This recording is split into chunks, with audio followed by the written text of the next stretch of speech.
I'm going to close everything else. Sorry. No problem. Okay, we're good. Cas, welcome back to the Organized 365 podcast. Thanks for having me. I'm excited. This is very awesome to spend time with you.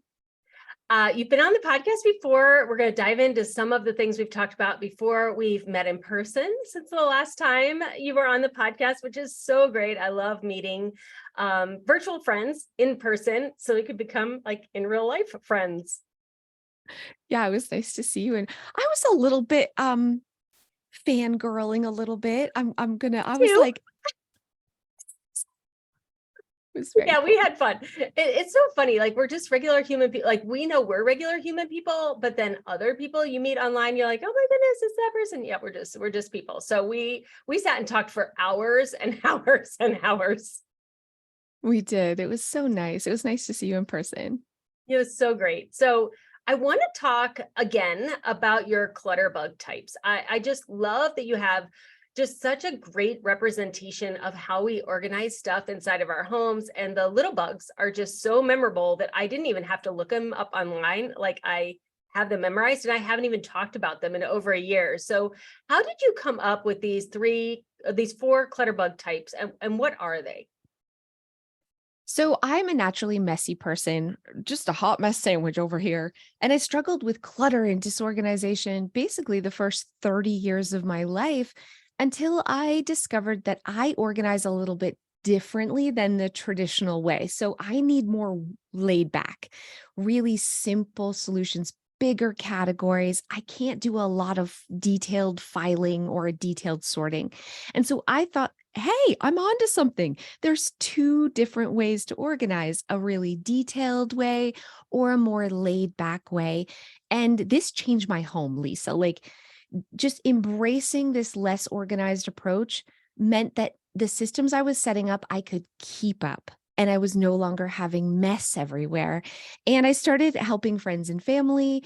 And then eventually, like I had friends of friends say, can you do my house too? And I said to my husband, am I a professional organizer now? Like, is this happening? And I was so insecure about it. What I said Mhm. was, if it doesn't stay organized, like accepting money to organize someone's home for me was so stressful at the time because I didn't think I was a really organized person. So I said, if it doesn't stay organized for 30 days, I'll come back and do it for free. Nice. This was no, it was terrible. It was a terrible idea. Because guess what? People started calling me and saying it's a mess again. Come back and do it for free. And I my husband was like, we can't do this. We can't afford it. You're putting kids in daycare. You can't be an organizer anymore if you're going to be doing it for free. So it was a sink or swim moment for me where I had to look at these families and say, why? Why isn't Mhm. it staying organized? And what I really realized was not only are people like have a detailed system or a laid back system, but some people are really visual too. And so the people who were calling me back, it was a situation like I was nailing whether they were detailed or non-detailed, but the people calling me back, they were pulling everything out because they wanted to see it. And so I realized there was really this combination of visual versus hidden and detailed versus non-detailed.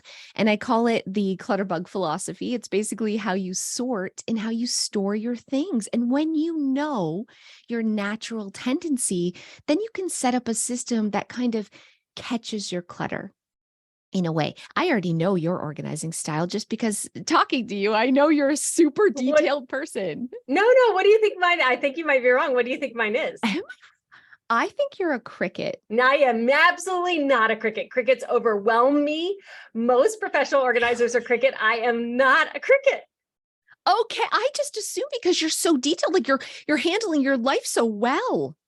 So I thought you Yeah. were really a detailed person. No, I'm So I shocked. love this. I love this so much because I had the same philosophy. Like if your house got disorganized, I didn't say I would organize it for free, but I, as a teacher, I'm like, I'm teaching a skill, so you'll learn the skill, so it won't get undone. And I would ask so many questions when I was in home professionally organizing. And I had the same moment. Now mine was like 4 months after the people have been organized. 2 ADHD clients, big, lots of things going on. I organized a couple spaces in their homes. 4 months later, they both called me in the same week and said, it's all a mess. It's all not working. I was like, I'm in trouble because the organizing isn't working. And I came back into their homes. And the truth in my case was, I said, show me the kitchen, show me the laundry room, show me your closet. They're like, oh, those are fine. But now the playroom and the office and the garage were driving them nuts. And I said, well, we didn't organize these. So in my case, I had organized correctly and the spaces were staying maintained.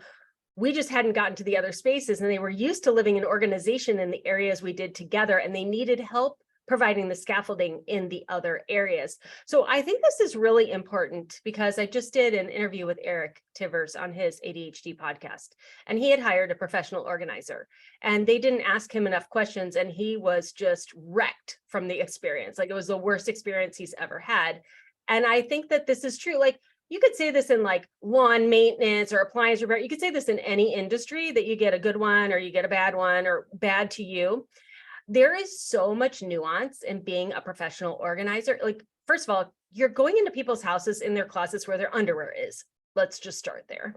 Yeah. And then secondly, you have a skill set, they have a learning style, and you have to figure that out. And it is kind of trial and error. So I think that one of my hypotheses is that the more you learn to get organized and be productive, the more you are able to show up well in all areas. I am really good at managing details now, but I'm not a detail person. Someone in our audience had me take this test. It's the new Patrick Lencioni book, Working Genius. And they were trying to figure out what my working genius was. And they had me down to like the follow through and the detail. Those are my least strengths, but they thought that they couldn't figure out what wasn't a strength.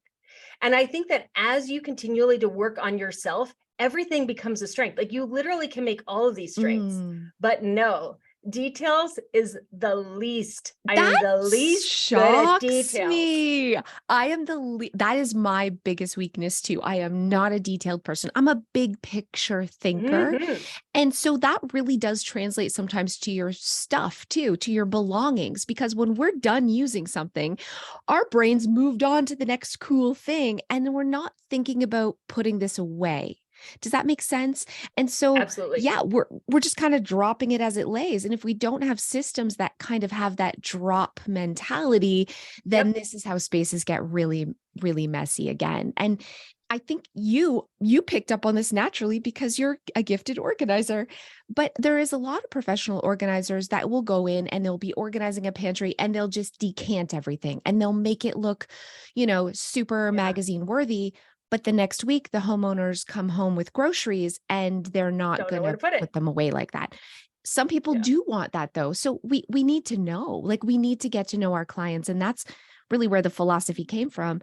And you're right though, like, now that I have more confidence in organization, it may look like I have details from the outside, but I just have routines now and rhythms that kind of catch where my natural weaknesses are. Yeah, and I think that I have become more detail oriented because I know that the team that I work with at home and at work require more detail. The more details I can give them on the front end, the less rework for them and the less decisions I have to make on the back end. And then at home, I was just doing way too much. So I have to do less things, but deeper. And then you have to clean up at the end. Yeah. It sucks. That part sucks. But I'm so happy when I do. Like, I'm so happy when I walk into a clean house now. And also, I don't think I would have been able to do that during the active parenting years, like when my kids were under the age of 10, because there was just so much to do. I just had to keep shoveling the snow while it was still falling. You know what I mean? But now that I'm an empty nester, like, I actually can have a house that's clean for like 36 hours instead of 3. I cannot wait for that. I have teenagers, so my life's crazy, but you know what? And I have a 10-year-old. So I have a 16-year-old, a 14-year-old, a 10-year-old. I'm in the thick of it, Lisa. I'm in the thick of it. But it also, like, It's helpful for me to understand that my kids don't organize the same way that I do, and so I Yes. can set up their systems for them that match their natural tendencies. So I'm not constantly like, clean your room. Like, what does that mean? Does that mean hide everything under the bed? Does that mean just not seeing it? No, it means putting things back in a home, but a home is different for everyone, right? What that home looks like. It isn't one size fits all. And I think I am a much better mother now because I recognize that, and I'm not just, like, opening up the door, seeing a mess, and, like, "Clean your room," and they're just hiding everything under the bed. So I love your quiz at your website. It's clutterbug.com. Yep, that's it. Okay, clutterbug.com. You guys could go take the quiz if you haven't already. But just like you said, I know what I am. I also know what each of my family members are. So what are the 4 clutterbug types, just in a nutshell? Yeah, so we have I called it a butterfly because they're laid back and they're visual. So when you think of the bug, it's the same as the organizing style. Really visual, loves like bright colors, attracted to things like they want to see their everyday things, but there's not a lot of structure. They're kind of floating from one task to the next. So that's a butterfly organizer. And almost all small children are butterflies. So little kids, totally butterflies. They can't do details and they want to see their stuff. And then you have a bee, a busy bee, who is a really more detailed person. They a bit of a perfectionist, like the A-type personality. They want things in a certain way. They want things sorted in lots of categories, but they're again really visual. So out of sight, out of mind. They want to see their important everyday things. And then we have the ladybug, which that's what I am, really laid back, not laid back as in like I'm a hyperactive, I'm a basket case. Okay. I'm not a laid back person, but I'm laid back when I manage my stuff in that I don't do a lot of details. I'm a non-detailed person, but I don't want to see my things either. So I want them out of sight. I'm really stressed out by looking at a lot of things. And so ladybugs love hidden storage, but non-detailed. And last, there's the cricket. Traditional organization. We're thinking Marie Kondo. I thought you were a cricket. Very detailed, but prefers things hidden out of sight. So visual simplicity, but they love lots of categories. And please know, like, listen, you can't put everybody into 4 categories. It's a you could be a little bit of this or more like that. It's definitely a spectrum, and you could be more than one organizing type in different areas too, but it is helpful to have some self-awareness. That's what this really is about. Like, it's about self-aware. What works for me and why? And how can I duplicate and replicate this in my house, in my organizing systems, so it's easier to stay tidy? I love when you explain that because everyone probably knows what they are, but they should probably go take the quiz anyway. As you describe it, it affirmed for me the categories that I have put my family into. As a teacher, I think that we often know that there are different learning styles and different ways that people process information. And so if you're thinking as a teacher how you present things in your classroom, the Sunday basket works for all of the different clutterbug types, but you use it differently. So like crickets have slash pockets, and their slash pockets have slash pockets, and Yes. butterflies are like, there are slash pockets that came with this. Like, and if they do, Don't they're use like a spread slash out on the bucket. floor, and then they put them in like this. Ladybugs Yeah. love that you could just throw everything in the box and it's all there, and then when they want to process it, they can process it.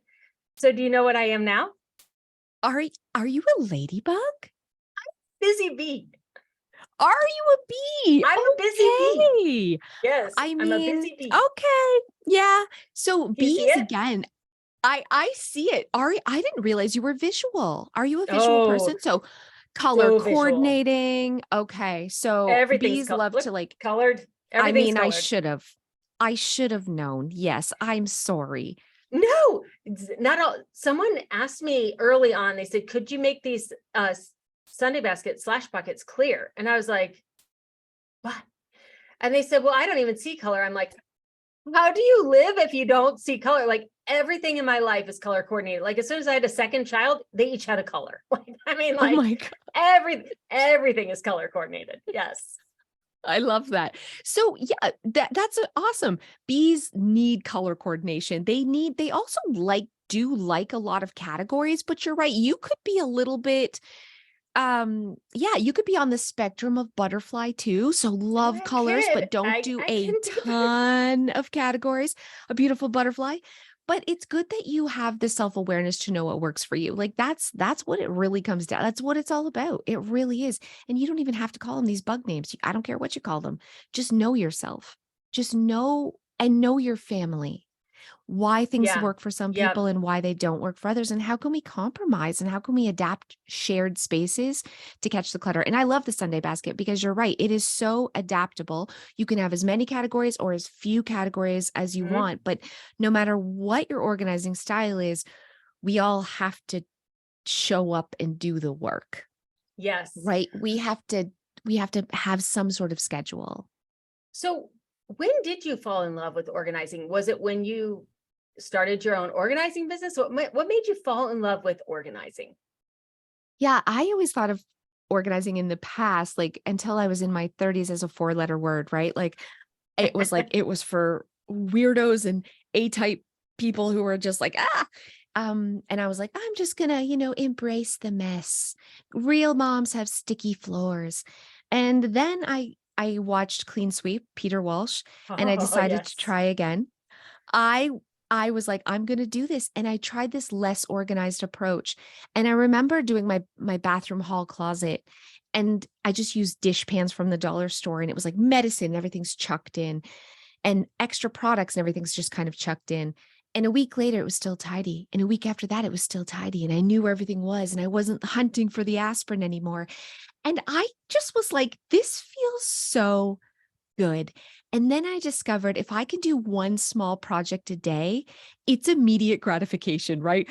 It's like you get instant results for a little bit of effort put in. And that felt so good. I was proud of myself. I was like, "Come, Joe, my husband, look at this drawer." He's like, "I don't care." I'm like, "Look, it's I so know. beautiful." You know, and it was almost like addicting. It was giving me Hmm. this little like high of like accomplishing a task, but also that task lasted and improved my life every day. I always said if working out was like this, I'd be a size 2 and I'd be so fit because I can run on the treadmill for 15 minutes and just get kind of sweaty.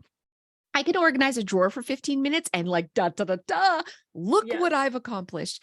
And so that's what happened. It was like instead of doing big jobs, I started doing little tasks a day and it became like my crack, Lisa. I fell in love. I know. It's so great. It's so It's so great. great. It's so great. So did you already have children when you started doing this? Like, how did becoming a mother change your organizing and your planning? Listen, nope. I already had children. I had a toddler and then a new baby when I first started getting organized.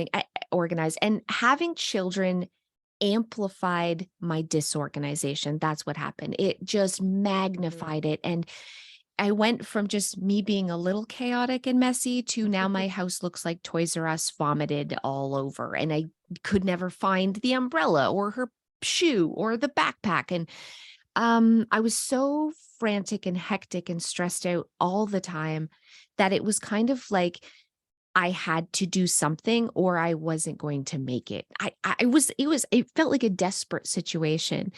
And I think any new parent feels that. It's little babies come with a lot of stuff and it's big stuff. And where do you put it? And then you now have to take care of another human. I could barely take care of myself. Now I had two humans to take care of. And so organization saved my life. I know that it saved my marriage, that's for sure. And it got me through the hardest times of my life and made things feel more effortless. And I'm just so grateful. I'm so so grateful because being a mom's hard. Being a Yeah. messy mom is almost impossible. When I was doing in-home organizing, um, I most of the women, by the time they called me, and it was almost all women, by the time they called me to organize, they were so beat down, both by life, by their own internal thoughts, by sometimes the external vocalizations of their spouses and their parents and their in-laws. Mm. It's really shameful. how women who need help getting organized at home, if it doesn't come naturally or life gets moving too fast, they become roadkill, are berated and made to feel less than because they can't get it together out of the ether. Like and I loved it, so I'm coming in, I'm all happy and I love getting organized. And you could just see they're like, I cannot believe I'm paying top dollar for somebody else to basically clean my bedroom. You know what I mean? And I thought about that on the long drives to and from all these organizing jobs. And this is where my mantra that men are not holding women back, your houses are, comes from. Because I know there's a lot of talk in the media about how, men need to empower women and they need to do their fair share at home. And we can have that conversation.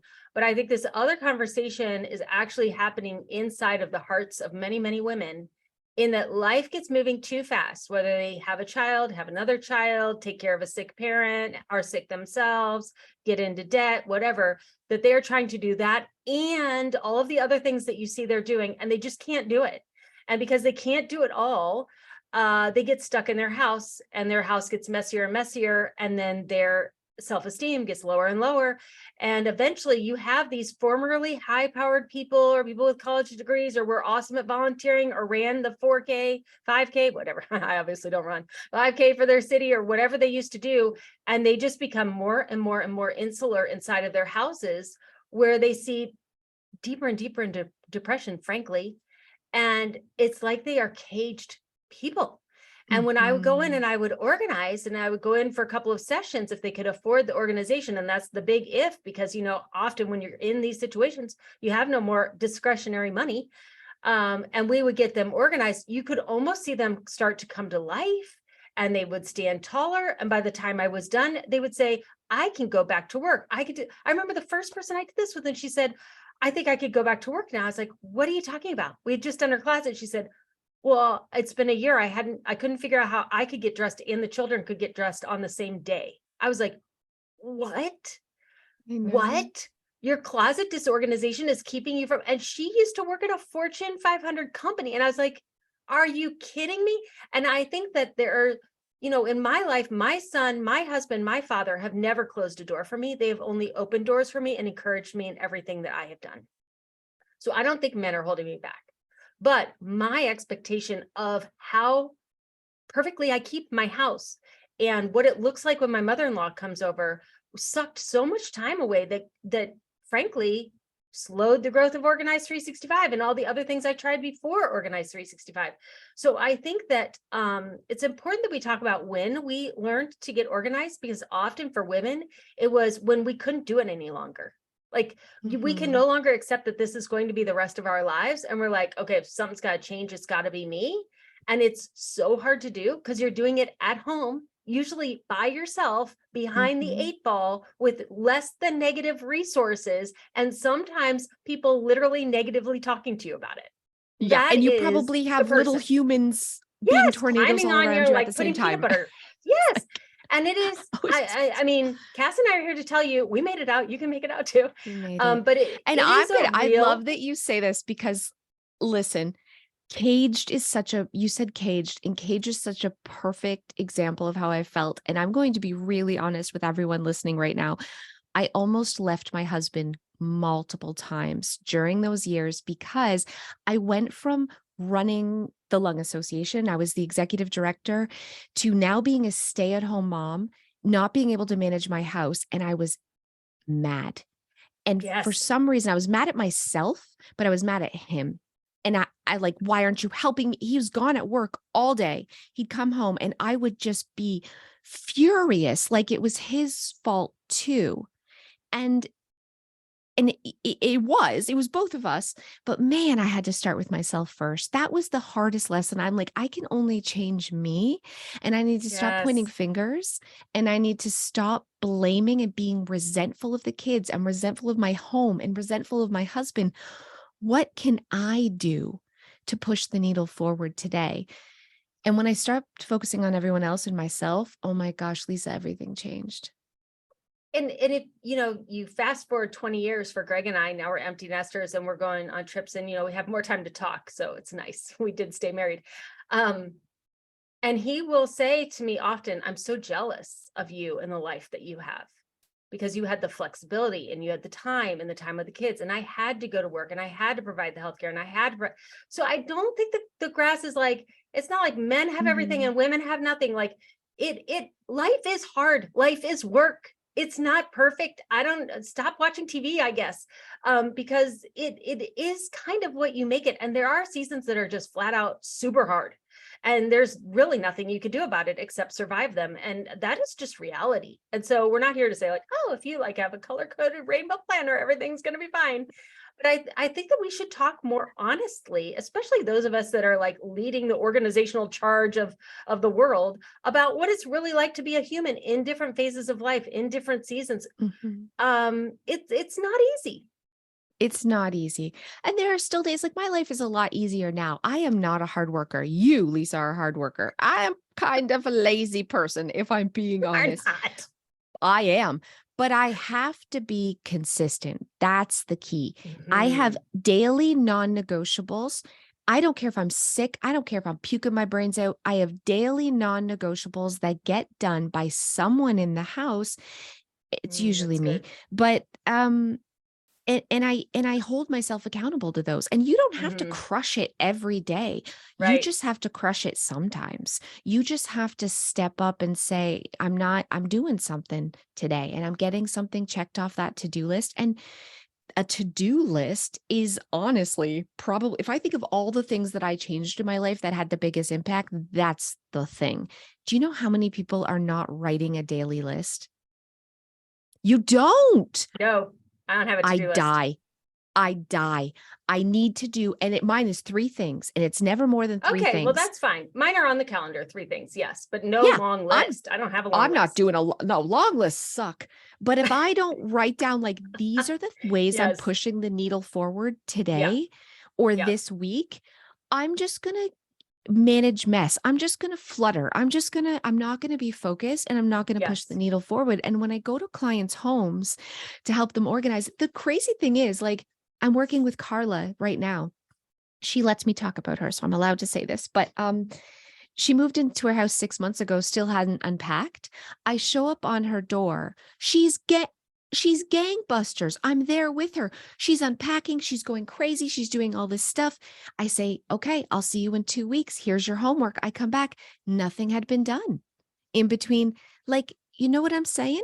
Because I was there to push her. We have to learn to push ourselves a Yeah, little that's bit. true. That's true. That's true. Yeah, people say, well, what if you're not motivated? What if you don't want to? I'm like, do you like breathing? Do you like eating? I mean, like, nobody wanted to brush their teeth the first time either, but we all do it, don't we?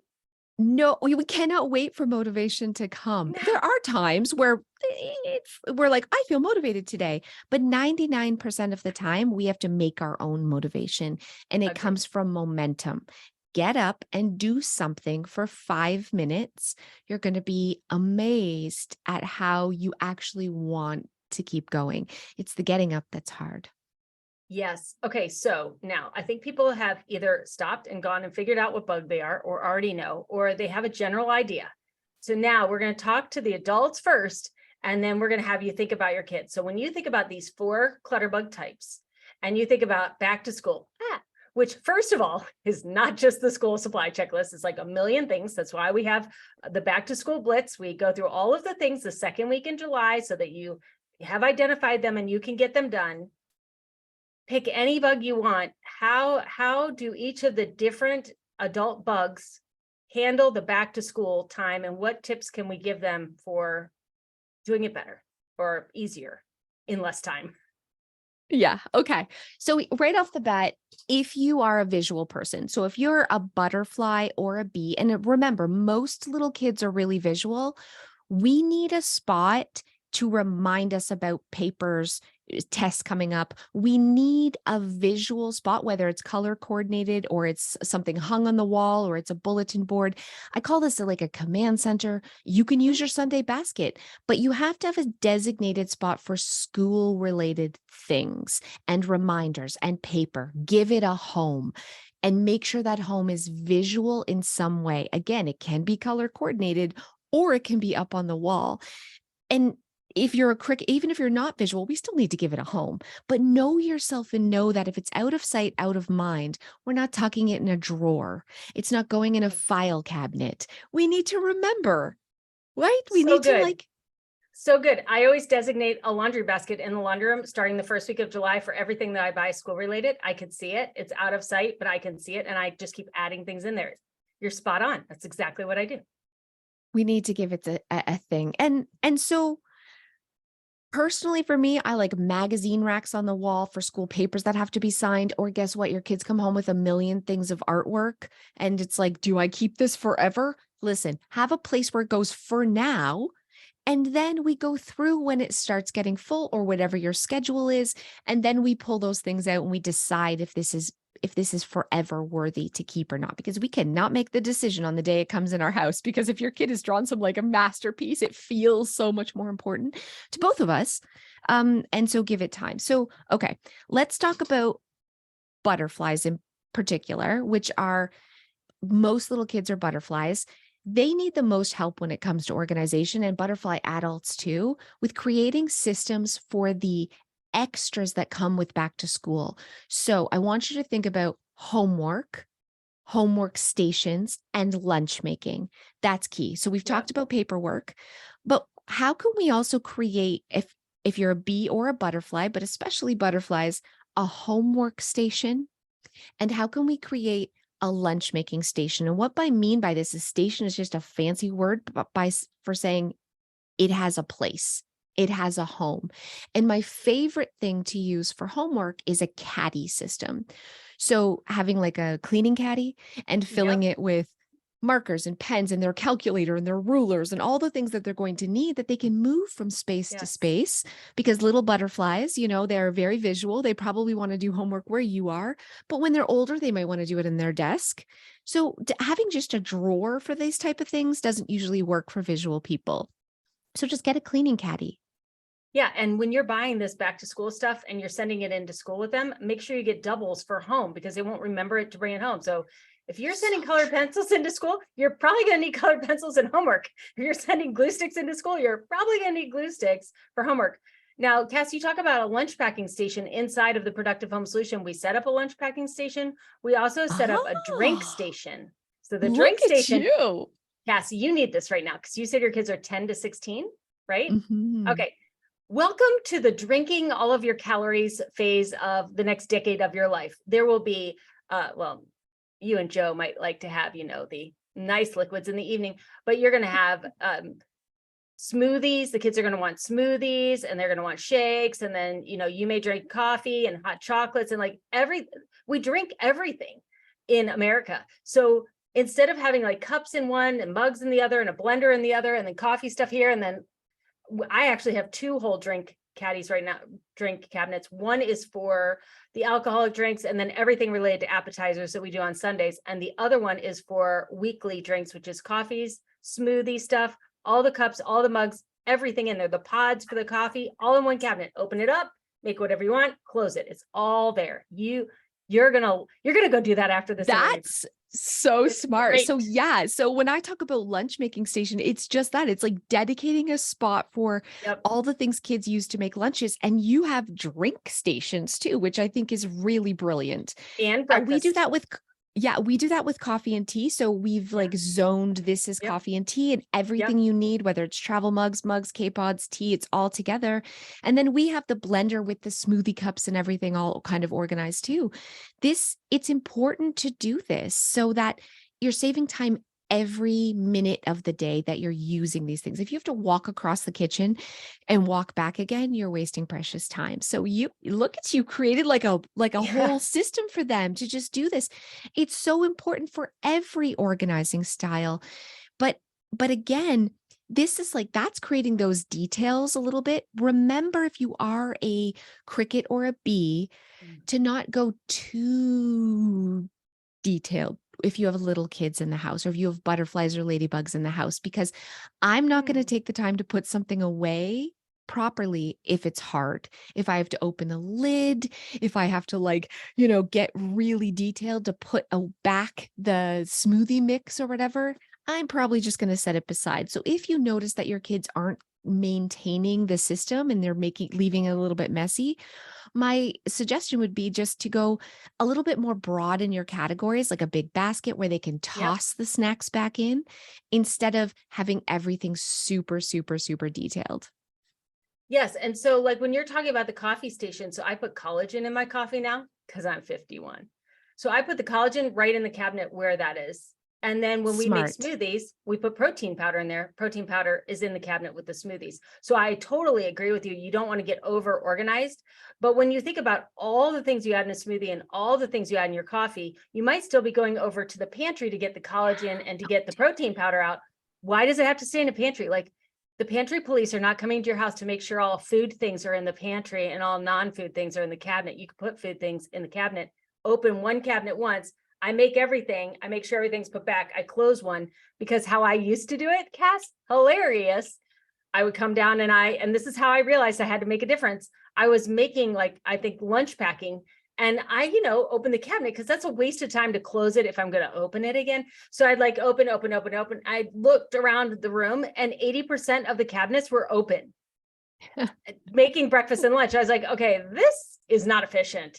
And that's why I was like, okay, well, if I open it, I take everything out and do it and put it back, odds are better that I'm going to actually close the cabinet because there's only one cabinet to open and close. And then you take in and out everything. Yes. It's kind of like turning a cabinet into a basket. Yeah, it's exactly like that. And it's being efficient. So organization isn't all about like everything this category goes here. It's how do you use your Yes. space? And I Yes. call them stations, right? It's basically all the things you use for that activity, Mhm. store it together. So a drink station, a lunch making station, a homework station, all the supplies you need for that activity, we're storing it together and it just creates less mess and you're saving so much time. And all visual organizers tend to leave cabinet doors open. I'm just going to say that, and closet doors. It's like a subconscious thing. So if I would have spoke to you a little bit more, I should have known you were a bee because yeah, bees and butterflies tend to leave the doors open, especially if they're not 100% done with something. They're like, Yes. That'd be a yeah, waste they're of going to leave the time. door open. So my husband is a Waste of time. cricket. So he walks in, he goes, close, close, close, turn off, turn off, turn off. What are you guys doing? Close, close. I love it. Everything is so bad. We drive him crazy. It's fine. It's fine. It's fine. It's fine. It's fine. It's fine. I turn on every light in every room and he goes behind me, he turns off every light in every room. Sounds a lot like my husband's a cricket too, and he's very like, these are the rules and everything. He just he's methodical in his thinking. I'm like done something. I'm like, la la la. I've like moved on and I'm not even thinking about, what I just completed. It's a problem. Any other specific things for parents, especially related to those category types that you could think Yeah. of? So yeah, absolutely. So listen, if you're a cricket or a bee, do something that's going to really ease your anxiety because you are a bit of a perfectionist, right? You love the details, you want to be prepared ahead of time. Make yourself, I know you probably have this system, but sort of like an emergency school folder or binder. So just in case you're Good not there to idea. get the kids off the bus, or if something like it has all the information. So your mother-in-law, your mom can come in, the neighbor can come in. What time does the bus pick them up? What time does it drop them off? What's the name of the school? What's the address? What's the name of their teachers? What's the phone numbers? What's the login and passwords for all their homework apps? Keeping all that information together in like a binder or a folder or your Sunday basket. You do Genius. you. I do not have a system for this. I'm sitting here going, how did I miss that one? It really helps ease the anxiety. You don't need to go this far. If you're, a ladybug or a butterfly, I still think you should write this stuff down, but you could do like a scrap piece of paper or you can have like post-its on the side of the fridge. But again, if you are that really detailed cricket bee personality, this is going to give you peace of mind because this is the biggest thing with bees and crickets. Your mind is going a mile a minute, all the things all the time that you have to worry about and think about. So getting it out of your brain and putting it someplace is going to give you that peace of mind. In all honesty, you'll probably never use that emergency thing, Right, but just right. Oh my you gosh, it's won't. so true. It's so But true. But had fun but making it. but creating it is going to be so beneficial for your brain. because it's going to be it's stressing you out whether you know it or not. What if I can't be there to get them off the school bus? Or what if I want to travel? What if I want to go on for vacation? Blah, blah, blah. Like it's always there. So getting it out of your brain and giving it a Mm. safe place to go is going to give you a lot of peace of mind. I love that. And also, our friends know that we did this hobby work because we just couldn't help ourselves. And then they call us and they go, "Hey, so do we have school on election day or not?" And we're like, "Yes, no," Yeah. immediately. Put your school calendars and put the newsletters in there. Like organize a school binder or a section of your household management binder or something like that for school. And I'm a ladybug, and I even have a section in my household management binder because my husband and I like to travel. And my mother-in-law or my mom will come and stay with the kids. And I'm like, listen, you have a question? It's in the binder. That's great. I will say one thing that I started doing, oh, I don't know, 7 or 8 years ago, and this has been a game changer and I love it, is as soon as I get the school calendar, I put it on my Google Calendar all the way through the whole school year. So I put like Smart. all the days off. Now that I'm doing my PhD, like I already know the PhD breaks for the next 3 years for the school that I'm enrolled in. So I know when I can schedule vacations for 3 years. Like I just love to know anything that I can possibly know so that I don't have schedule conflicts in the future. So yeah, like the whole school schedule, and it stresses me out until I get that school schedule. So if they delay giving it to us, I'm like, oh, not like I need to know, before school starts, but I need to know. As soon as I get it, Mhm. like that's the next 90 minutes of my life, getting that all inside of my But Google that's Calendar. so And then I'm smart so because happy, so happy. if you didn't do that, listen, we can all say like, oh, just be more laid back. But as a bee, if you didn't do that, it would bother you. Like that's Yes. one thing on your brain at all times. So anytime a bee or cricket can get something out of their brain onto paper, their life will be better. Their life will be easier. And like butterflies and ladybugs don't have that same anxiety. Like we're flighty, man. We're not thinking about that as much. So it's not as important for us to do that type of, I guess, planning but it is for you. You have to make a priority because otherwise it's going to be in your brain bothering you. All right, so let's go through the kids one by one. So let's just start with busy bees. So busy bee kids probably want to have they probably want a copy of the annual school calendar. They Yeah. probably want a planner so that they could see when their spring break is going to be, when their breaks are going to be. They probably would like a big calendar on their wall Absolutely. They in their want a bedroom. calendar on their wall. Absolutely. A bee child needs a calendar on their wall. Big time. And teach them to use their phone because if they are a bee, they're probably older. So their organizing style starts coming out around the age of 10 to 13. Before that, almost everybody is a butterfly. So you'll start seeing this teen maybe getting a little bit, well, I have this homework due and this, and they'll start being a little stressed about things coming up. That's when you know you have a bee or cricket on your hand. You must give them planning tools. Just like you need to get it out of your head, they need to get it out of their head too. And so if they're a bee, you want a big calendar and you want to teach them to use their phone and those That's a skill a lot of children don't know how to Well, use Google Calendar and how to schedule. ladybugs and butterflies need to know this too, though.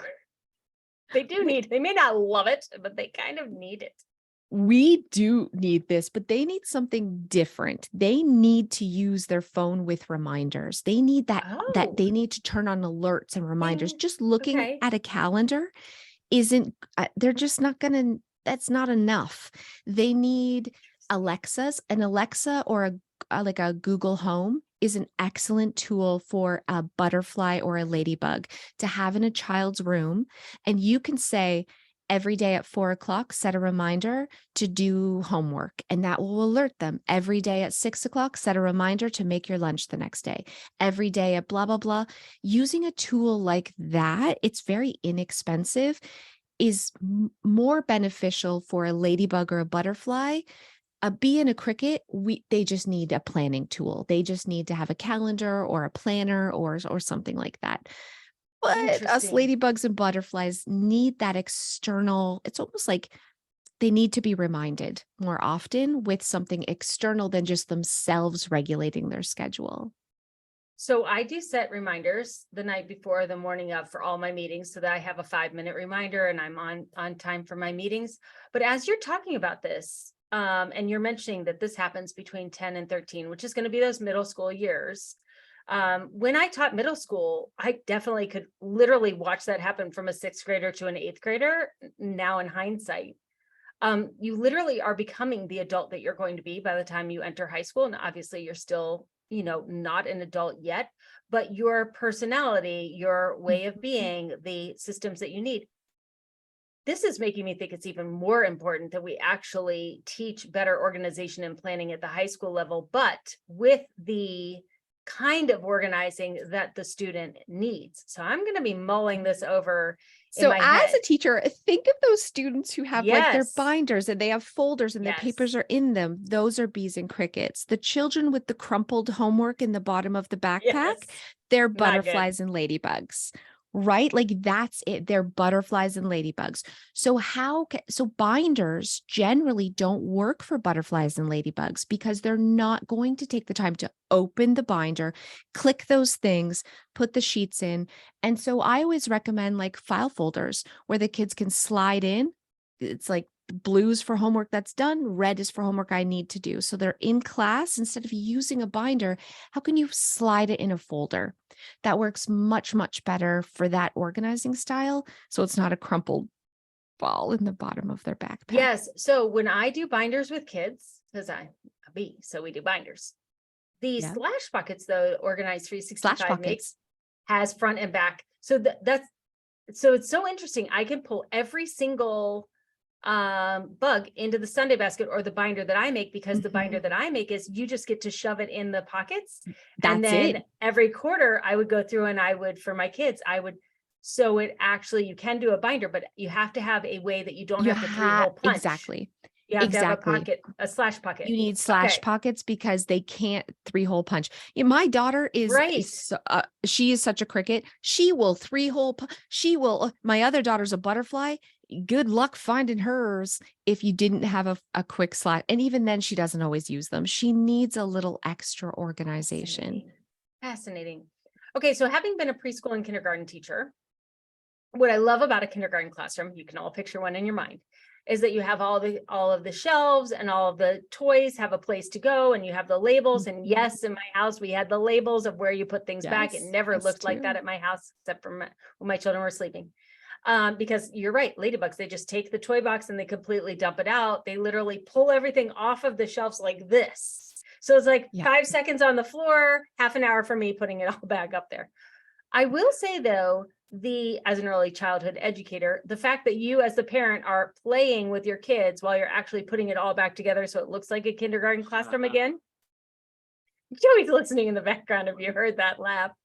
It is showing order to the kids, and they need to see order. So just because your kids are butterflies doesn't mean everything should be a toy box. You actually do need No, to sort you you need to can't use show toy them order. boxes. Toy boxes Oh, is toy the boxes are worst horrible. thing. They're the worst thing. And that's the thing. When I say more laid back, you still need structure. Just you don't want all the Barbie shoes in one container Oh, and all the yes. Barbie clothes in one. You just want one big bin for Barbie. Barbies, but it has to have labels. You need to label for small children, especially picture labels. Just that's why it works in a kindergarten classroom, because they're so visual. And it's like subconsciously reminding them not only of where things are, but to put things away. And a lot of parents are like, I don't want a label in my house. I'm like, okay, then just live with mess, I guess. Because it's insane when you add labels, how much tidier your home will be with visual people living in your home. Okay, I'm glad we touched on that, because I misunderstood what you said. The other thing I'll say, with a little person living in my house again, he loves to dump everything out. It's just, he's almost 2, so that's like his big thing. So I don't let him have the Legos. Yeah. Like the Legos Oh, only come yeah. out if Lovey wants to play Legos, and when Lovey is done, they go back in the laundry room and he forgets that he owns them, because there's only so many things that I'm going to pick up. And I found that when the kids were little, like when I was a stay-at-home mom and they were under the age, I lived in Toys R Us and I didn't even care, because at least it entertained them for 5 minutes and I could go to the bathroom. But now that I'm an empty nester, we only have on the first floor where my grandson Grayson is the amount of toys that I want to maintain and organize. Otherwise, it goes to my daughter's house or it's out of sight and I pull it out on a special time when I want to want to play with that with him.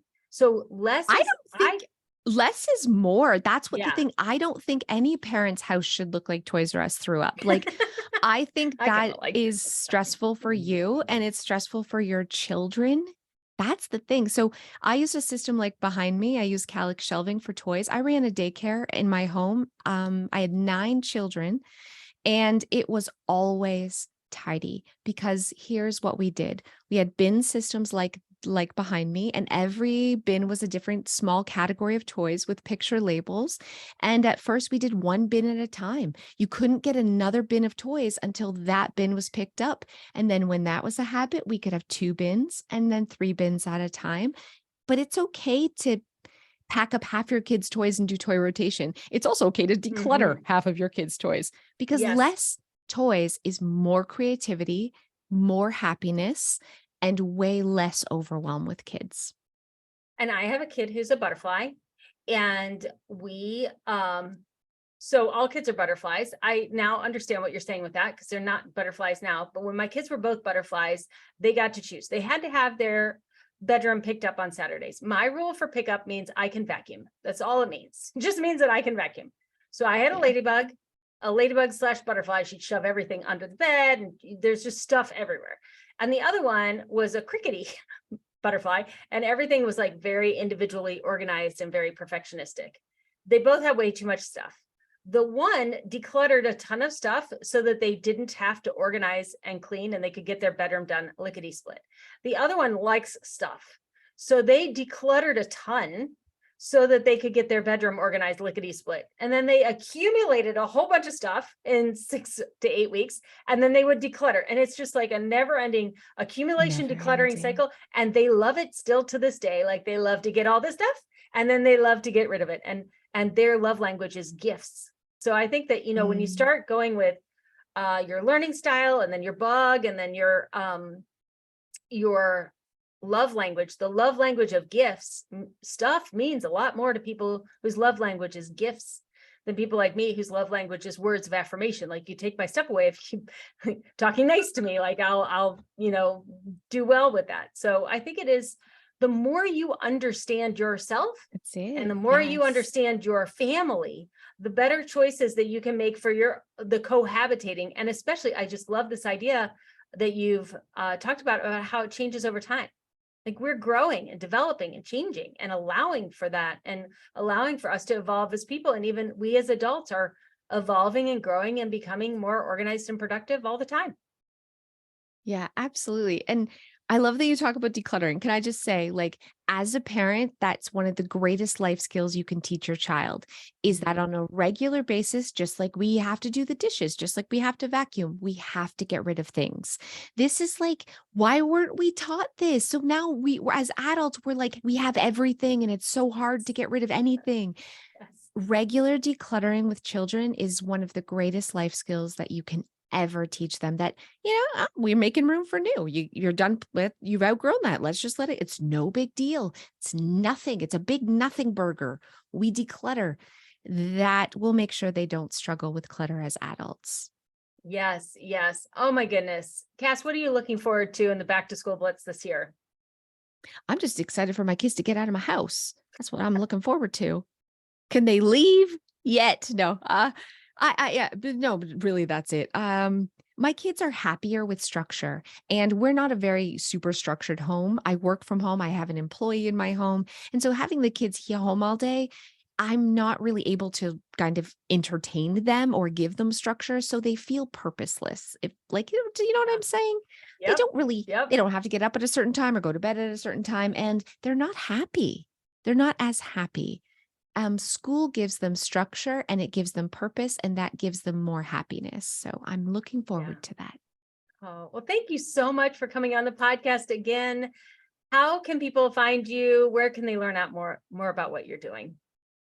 So you can just search Clutterbug or you can go to clutterbug.com. You can take the free quiz, and there's lots of free organizing advice and tips and tricks to help you and your kids get organized. Cass, thank you so much for joining us again. Thank you so much for having me.